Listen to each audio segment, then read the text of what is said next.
सिकंदर, सिकंदर,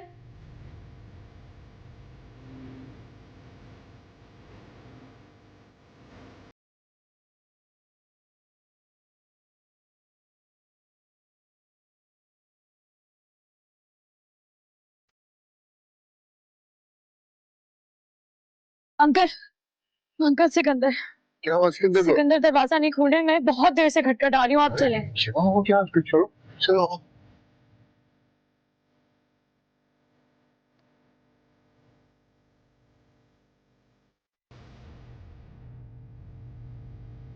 सिकंदर, सिकंदर, दरवाजा खोलो बेटा। सिकंदर, सलमा जल्दी चाबी लेके आओ।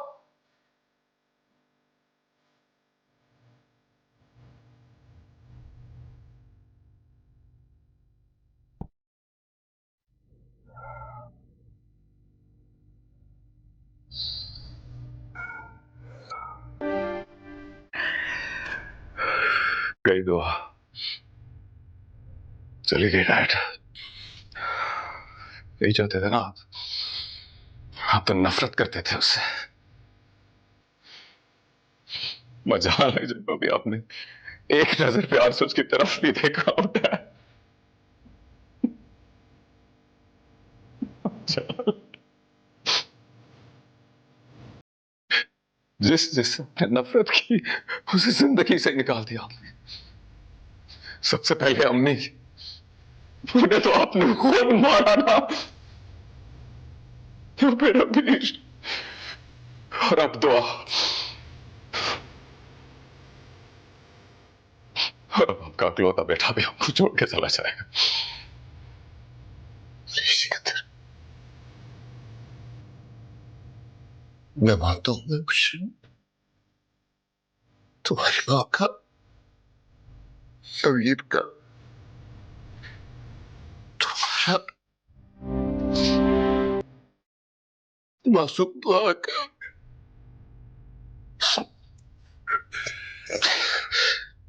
मैंने मेरे से कभी मोहब्बत नहीं की। आज मुझे एहसास हुआ कि मैं उससे क्यों नफरत करता रहा। इस एहसास का कोई फायदा भी तो नहीं। खुदा के लिए अपने आप को संभालो।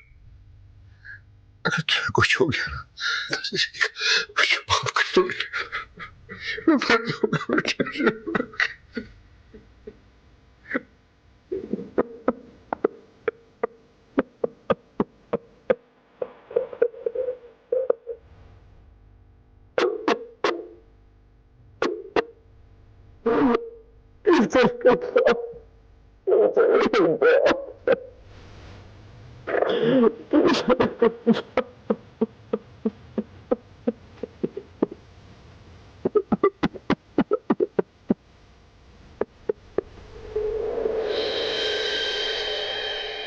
मुश्किल से दुआ की उम्र 2 माह होगी जब अबीर उसे नाइमा की गोद में डाल के मर गई।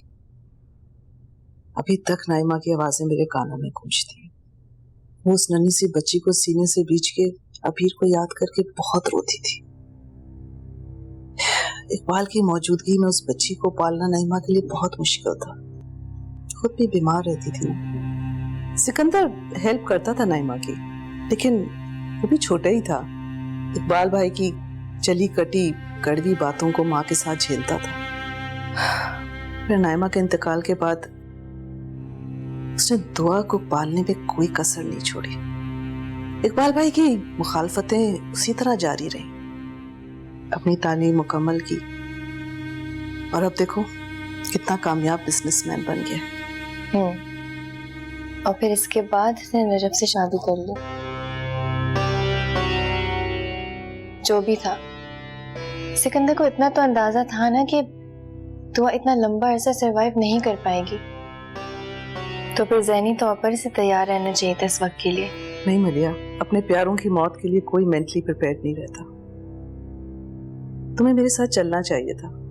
हमारे उस घर से बहुत पुराने मरासिम हैं। तुम्हें नजब से भी कंडोलेंस करनी चाहिए थी। वहां जाए बगैर मुझे अंदाजा है वो दुआ की मौत को कैश करवा रही होगी। मुझे फजूल ओवर एक्टिंग देखने का कोई शौक नहीं है। लिया क्या हो गया है?